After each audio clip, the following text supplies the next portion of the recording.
Oh, it's so good to be with you again and Mornings with God. May God bless everyone who's here today and may He give us grace that we might know how to represent Him before others and draw others to Jesus Christ. That's the purpose of this message this morning. There was once a father who had a son.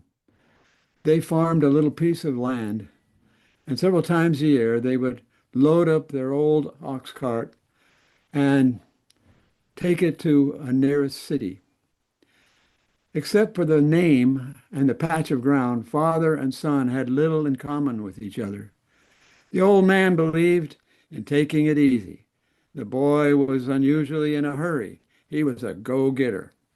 One morning, bright and early, they hitched up the ox cart loaded with vegetables, and started their long journey.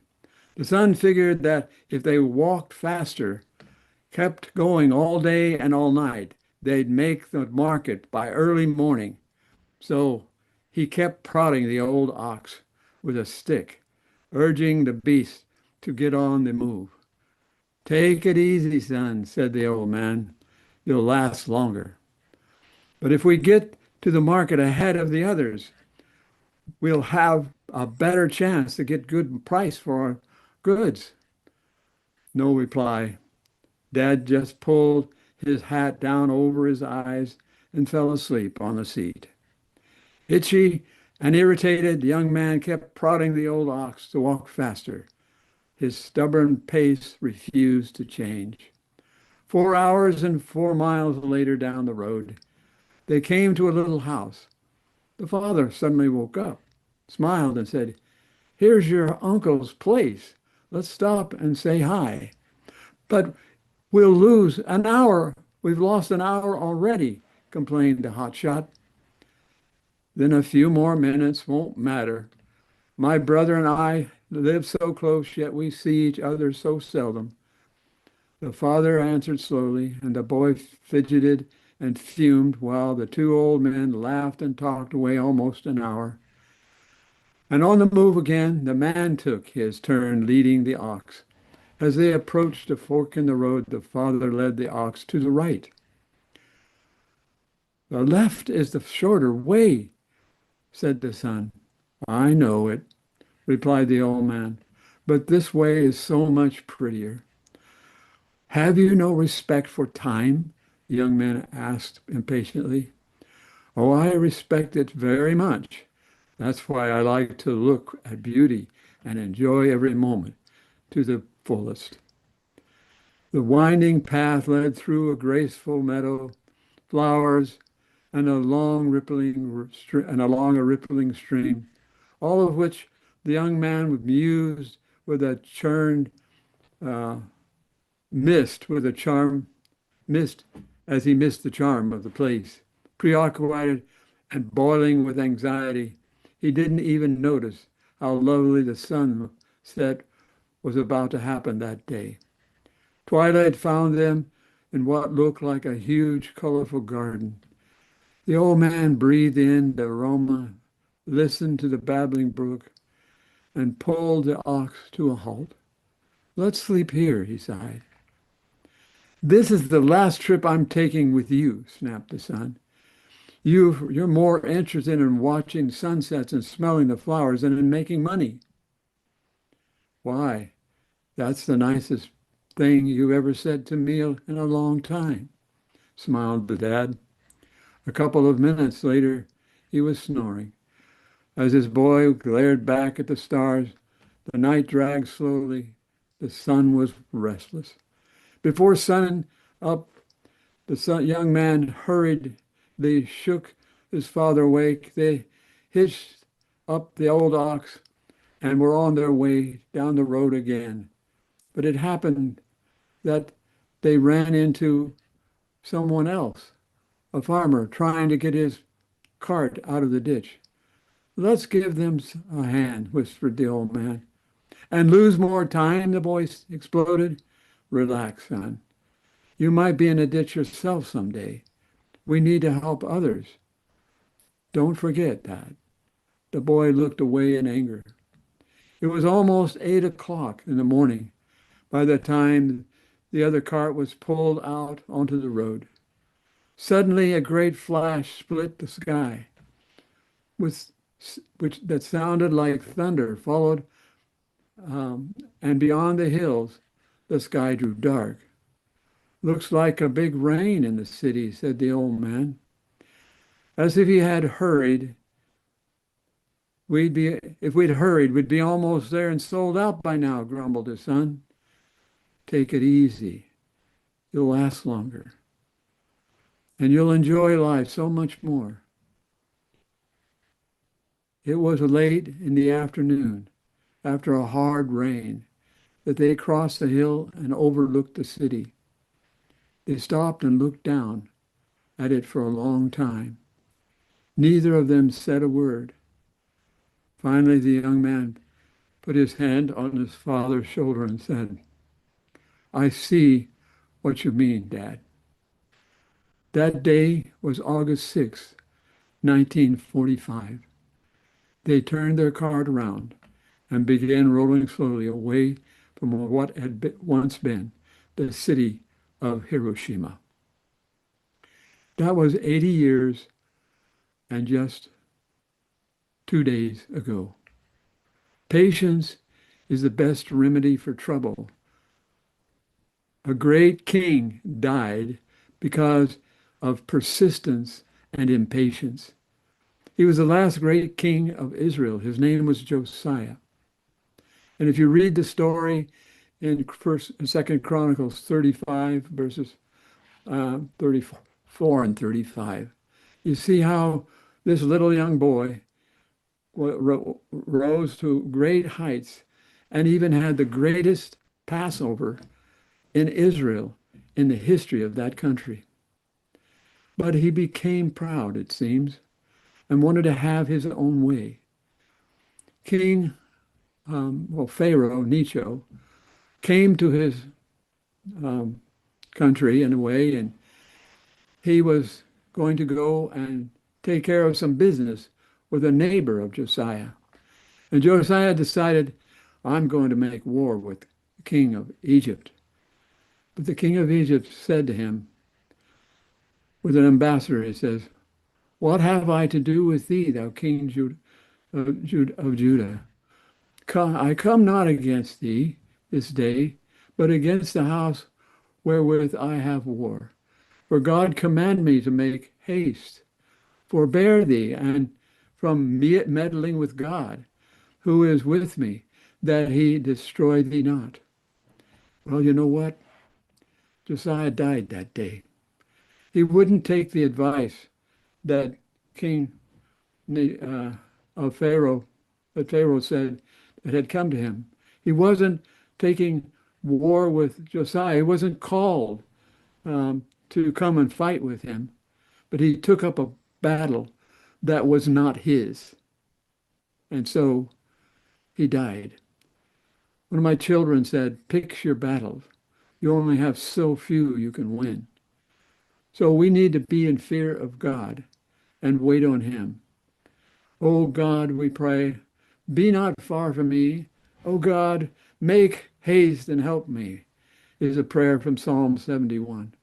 We want God to be at haste, but God does not want us to be in haste about some things. There are some things we really need to be at haste about.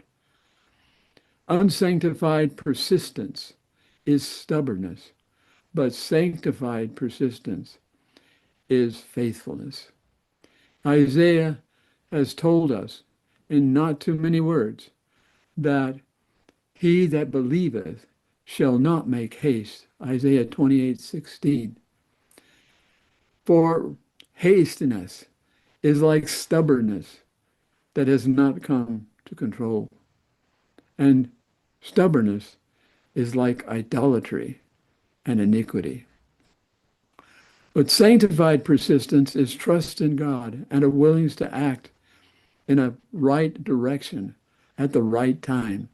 Wisdom knows when to wait and when to act. How many battles have been won or lost on the turn of a moment?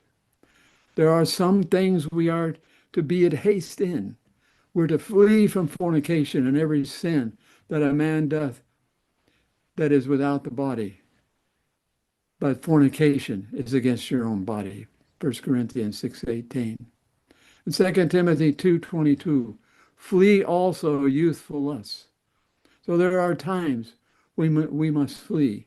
Not like Jonah, who fled to Tarshish, but like the time in Judea when the disciples were told to flee from the time of persecution. They were to not even go back and take their coat. They were to leave the city. So there is a time for everything under the sun. Some things we must do with much patience and wisdom, and that comes from God. Stubbornness and persistence are sins unto death, but standing firm against sin and acting on the commands of God are righteousness unto life. There's a statement as I was looking for this topic, the spirit of prophecy.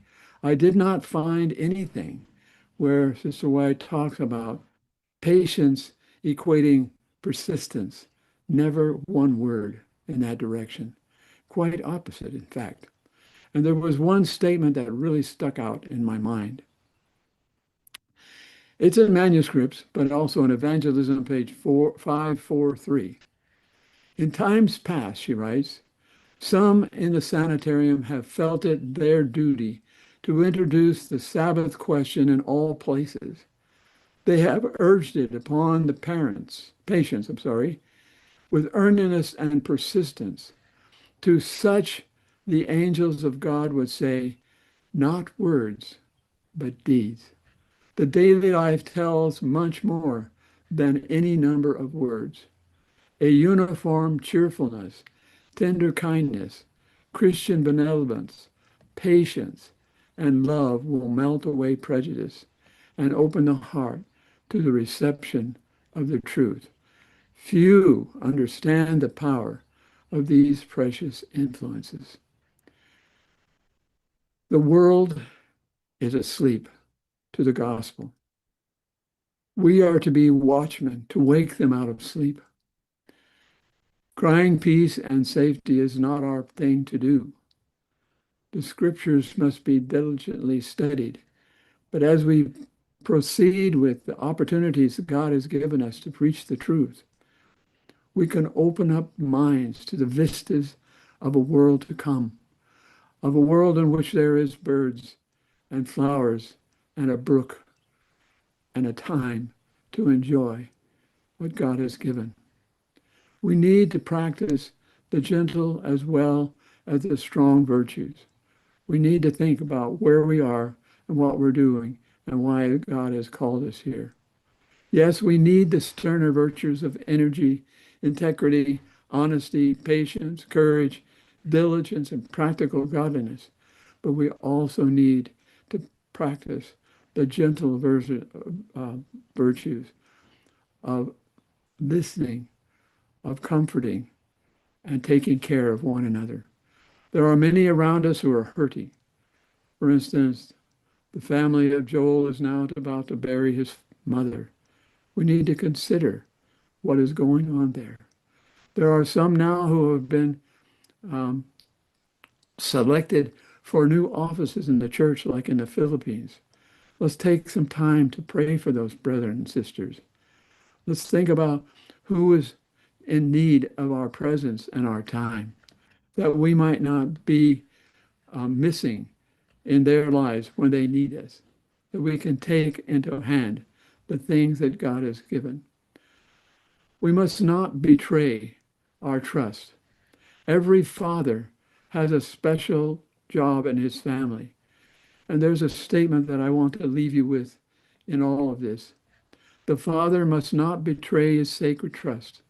He must not, on any point, yield up his parental authority. And we must not yield up also our obligations and our hope and our duty for this time. And that is to represent the great love in Jesus Christ to those around us. I've been working with some people in my neighborhood, And they have not asked me about the Sabbath, and I haven't asked them. I haven't pushed it on them. But I feel that they are respecting my position without saying anything. And they've asked me many questions, and someday they will ask me that subject as well. I pray to be ready. So let's open the minds to the spiritual moving of God, and that our meeting might be filled with the Spirit of God always, and that our work might be with patience, not with a persistence, but with a steadiness that God can bless, because God lets his sun rise and his sun set in a very special and calm way. He cannot be moved like men can be moved, but we need to be moved as he is moved, with a steadiness that will not turn away from that which is right, that which is good, that which is noble, which is true. May the Lord bless you today with this little message on persistence is not patience. Amen.